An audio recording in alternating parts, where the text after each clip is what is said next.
Hi, I'm Jonathan Weinberg. Today I'm going to talk about one of my new favorite pens. Um, if you have been following my channel, you know that it's my most favorite pen is the Pelikan M800. So this bigger guy is the pen that when they ask, which pen would you bring to a desert island, this is the one. It's a fairly large pen, but for my hand, it is just the right size, and I think it's a particularly beautiful pen. But the truth is that I would never take it on a casual trip and end up at Gilligan's Island because I'd be afraid to lose it. Although I did get this pen used and I got an amazing deal for it, I just like it so much that I never leaves the house. I never take this pen on trips, right? So I have been sort of looking for a Pelikan pen that would write as beautifully, but not be so terribly expensive. And unfortunately, that doesn't seem to exist in terms of size. And read one of the cheapest Pelikan pens is the Jazz. And although I think it's a nice looking pen, I hate this pen. I think it's extremely uncomfortable, and of course it's a really inexpensive pen. It is their version of the Pilot Metropolitan, or they're trying to compete with the Safari. Recently, I got a one of these Go pens by Pelikan. And I would say that it is even more so like the Safari. It's all plastic. It has a nib that is sort of like the Safari. And I'm not going to go into a big review of it. It's okay, but it's not. There's nothing special about the nib. In fact, I think Safari's write better than this pen does, and everything about it I like. I think the Safari is a better choice. And I'm not even sure you can get this pen anymore. I got it on eBay. So this, unfortunately, is not the solution. I ended up getting a Pelikan M205. I was able to get. I'm always looking for really good deals, and I was able to get this pen on a kind of I think it was an Amazon warehouse deal for under $100. And for that, you get obviously a much smaller pen than the M800. It's smaller also than the M600, about the same size as the M400. It's under 5 inches, and it's quite a thin pen. And it's a steel nib, but I'm just going to go right and say it writes really, really beautifully, and it looks really beautiful.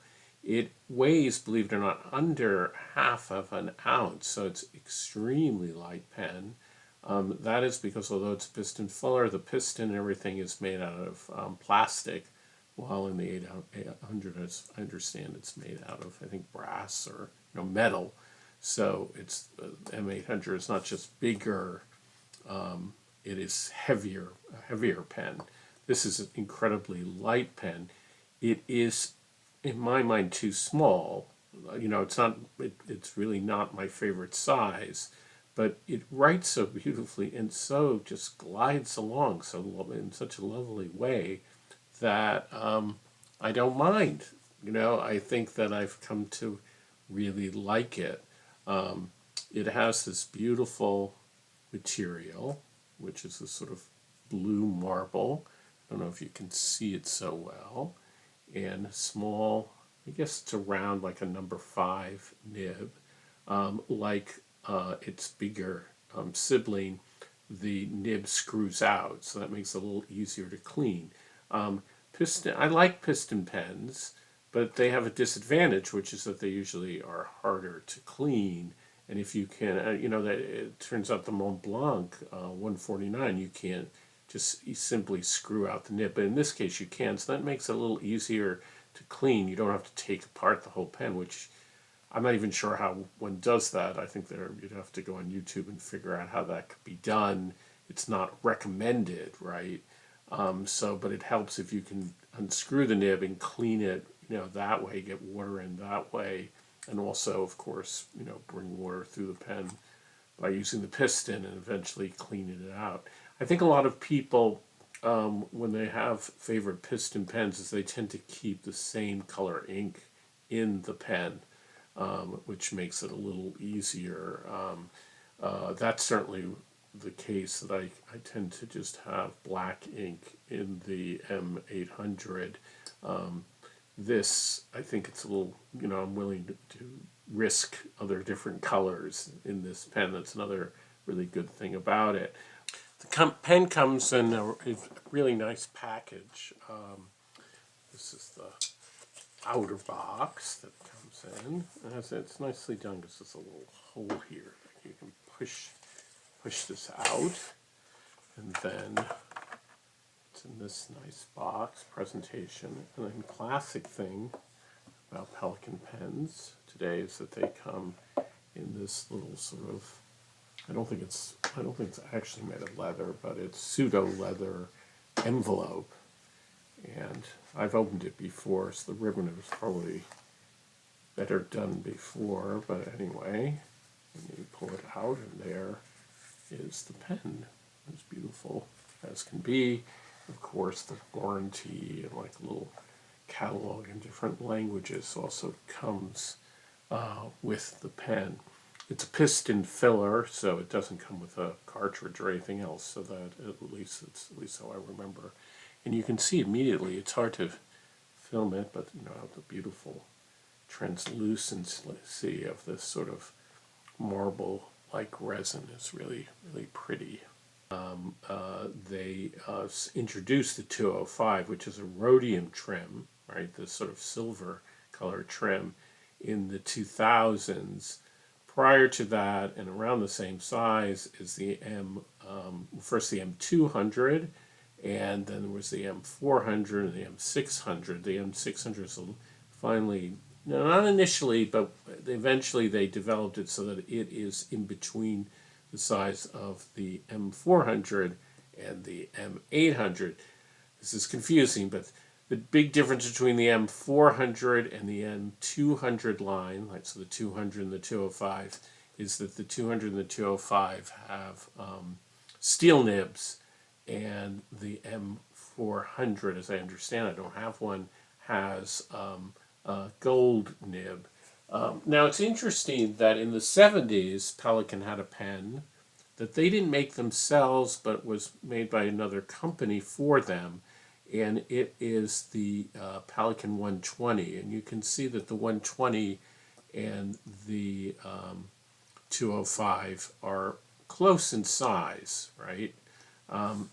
The silver and line all have these little cap, literally like a little hat on their top, right? And they all have and they also have, of course, the Pelikan with a chick, or one or two or three chicks, depending on what the year the pen is made, right? The 120 doesn't have that. It has a round top to it. And it's a really nice pen, actually, and it often is very inexpensive on eBay. And I actually not to go into review of that, but I really recommend this pen. You can see that another thing that these pens share is, well, it's hard to see this actually, to see it translucent, but they have ink windows, so you can see, whether there's ink or not, or how much ink is in the pen. Now, I would say, though, about these ink windows is that they're always kind of dark when there's actual ink in them. And it's a little tricky to tell whether there's, how much ink you have or don't have in them. So, you can do that. You hold it up to the light. It works okay. Here, with no ink in this pen at all, you can really see the difference. This is, the 120. So if you're looking for a bargain, I've seen them as low as $60 on eBay. This is a really cool pen. And also a steel nib. Let me say one of the things that I think is really cool about the 205 is that although it's a steel nib, it is one of the smoothest nibs that I have in all of my many pens. And if there ever was an example of how a steel nib can be as good as or superior to a gold nib, I think this is that example. When we do the writing sample, I will emphasize this, but it is smooth.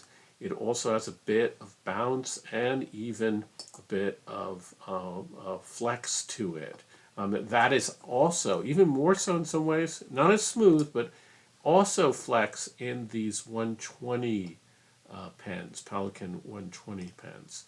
I don't have a Pelikan 140, which is a pen that goes back to the 50s, a similar size, also that has a gold flex nib in it, or semi-flex nib, and people really, really love it. I did have a 140 briefly but it wasn't a good one, and so I had to send it back. So I cannot vouch for it, but people really swear about the Pelikan 140s, and I'm hoping that at some point in my life that I will own a 140. I hope I will actually, in some point in my life, have 600 too. The other one that I really want is the 1000. So as big as this pen is, and as big as the M800 is, so it's like the size of a Safari, but it's fatter. Um, the M1000 is even bigger, and I don't have one of those. It's expensive, and it is sort of like the big boy of the line, and goes, well, it depends on where you buy it, but goes around $700-800. This pen that I'm kind of reviewing here, I keep getting off the point, the M205, I think it's supposed to list for around $200, but I've seen it in the range of 120 to 150, depending on again where you're going to buy it. Sometimes I guess it can be 200. And Pelikan has introduced a whole series of different special editions of this pen.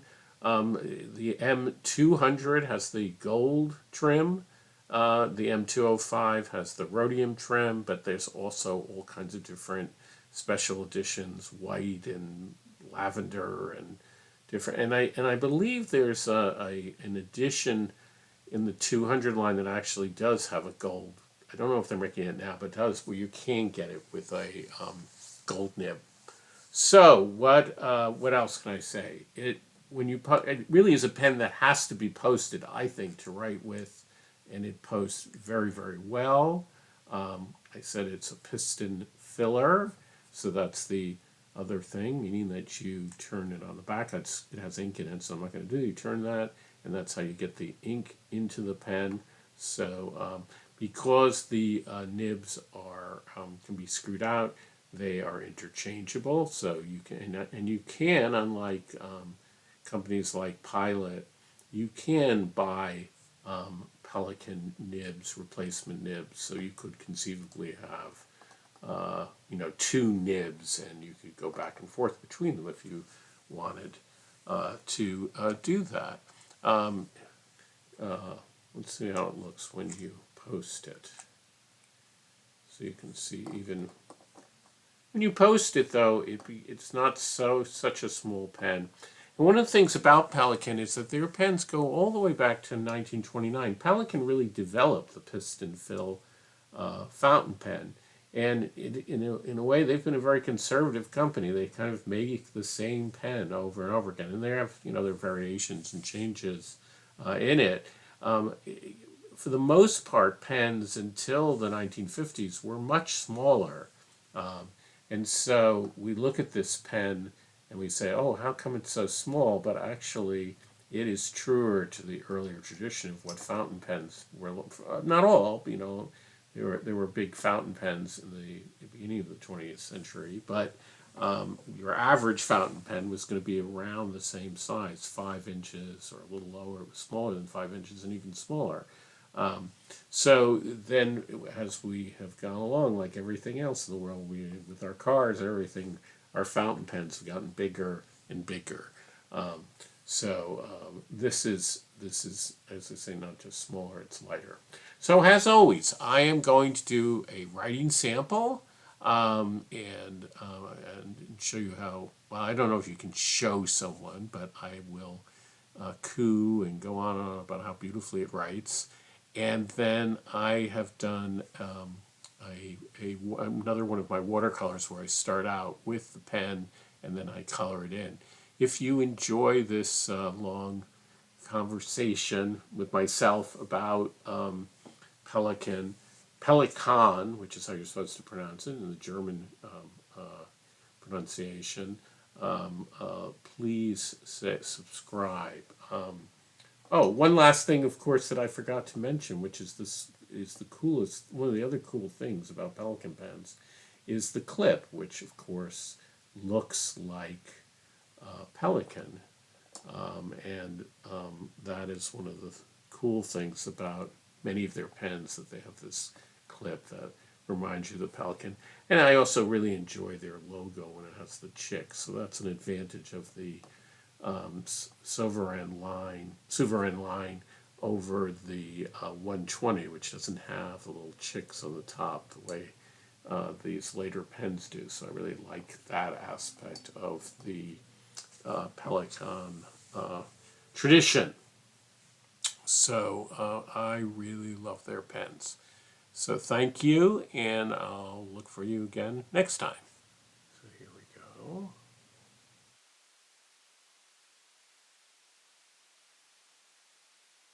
And here's the Pelikan M205 in broad. And the ink is Waterman.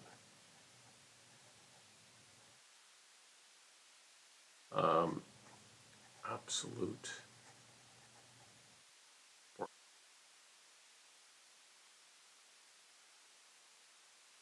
And what is today? Today is 5/12/23. And so there isn't a tremendous amount, of line variation, but it's not a nail. And it's very wet and very smooth.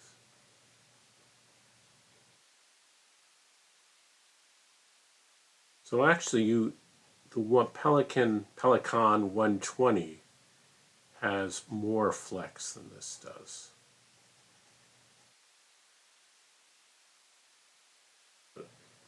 It's very wet.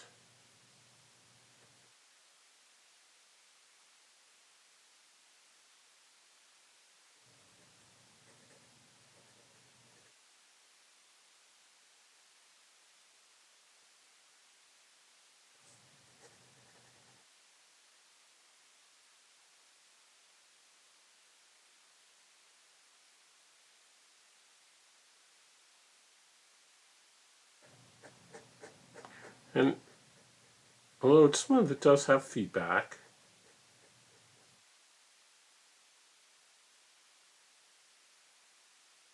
If I had to criticize it, it's small for me. It's well, I have big hands, so I prefer a wider, bigger pen. I really like the way it writes and it draws.